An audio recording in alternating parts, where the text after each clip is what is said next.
ഇന്ന് May 5 7 OTT അപ്ഡേറ്റുകൾ വന്നിരിക്കുകയാണ്. ആദ്യത്തേത് ഈ ആഴ്ച OTT റിലീസിനൊരുങ്ങുന്ന ഇന്ത്യയിലെ പ്രധാനപ്പെട്ട സിനിമയായ ഗുഡ് ബാഡ് അഗ്ലി അപ്ഡേറ്റ് ആണ്. അജിത്തിന്റെ ഫാൻ ബോയ് സിനിമയായിട്ട് കഴിഞ്ഞ മാസം തിയേറ്ററുകളിലേക്ക് എത്തിയ സിനിമ തിയേറ്ററുകളിലേക്ക് എത്തിയ ഒരു മാസത്തിനുള്ളിൽ OTT റിലീസ് ആകുകയാണ്. ഈ ആഴ്ച മെയ് 8 തീയതിയാണ് നെറ്റ്ഫ്ലിക്സിലൂടെ സിനിമ OTT റിലീസ് ആകുന്നത്. മലയാളം, തമിഴ്, തെലുഗു, കന്നഡ, ഹിന്ദി ഉൾപ്പെടെയുള്ള പാൻ ഇന്ത്യൻ ഭാഷകളിൽ ഗുഡ് ബാഡ് അഗ്ലി നെറ്റ്ഫ്ലിക്സിൽ ലഭ്യമാകുന്നതാണ്. രണ്ടാമത്തേത് ഒരു തെലുഗു സിനിമയുടെ അപ്ഡേറ്റ് ആണ്. ജാക്ക് എന്നാണ് സിനിമയുടെ പേര്. ചിത്രവും നെറ്റ്ഫ്ലിക്സിലൂടെ ഈ ആഴ്ച മെയ് 8 തീയതി OTT റിലീസ് ആകുന്നതാണ്. മലയാളത്തിലും സിനിമ ലഭ്യമാകും. നേരത്തെ തിയേറ്ററുകളിലേക്ക് എത്തിയ ജോൺ എബ്രഹാമിന്റെ ഒരു ഹിന്ദി സിനിമയാണ് ദി ഡിപ്ലോമാറ്റ്.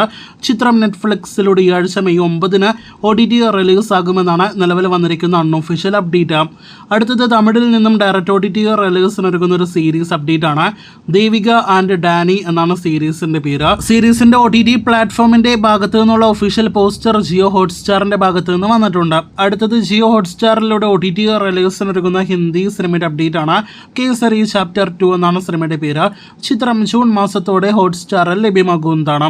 അടുത്തത് തമിഴിൽ നിന്നും കഴിഞ്ഞ ആഴ്ച തിയേറ്ററുകളിലേക്ക് എത്തി മികച്ച കളക്ഷൻ നേടിയെടുത്ത മുന്നേറിക്കൊണ്ടിരിക്കുന്ന ടൂറിസ്റ്റ് ഫാമിലി അപ്ഡേറ്റ് ആണ്. ചിത്രത്തിന്റെ OTT അവകാശങ്ങൾ ജിയോ ഹോട്ട്സ്റ്റാർ ആണ് സ്വന്തമാക്കിയിരിക്കുന്നത്. അടുത്ത മാസം ജൂൺ മാസം പകുതിയോടെ സിനിമ ലഭ്യമാകുന്നതാണ്. മലയാളത്തിലും സിനിമ OTT റിലീസ് ആകും. അവസാനത്തേത് മരണമാസന്റെ അപ്ഡേറ്റ് ആണ്. സിനിമയുടെ ഒഫീഷ്യൽ OTT പ്രഖ്യാപനം ഇന്ന് വന്നിരിക്കുകയാണ്. നേരത്തെ തന്നെ പ്രേക്ഷകർ അറിയിച്ചതാണ് സിനിമ സോണി ലിവാണ് സ്വന്തമാക്കിയിരിക്കുന്നത് എന്ന്.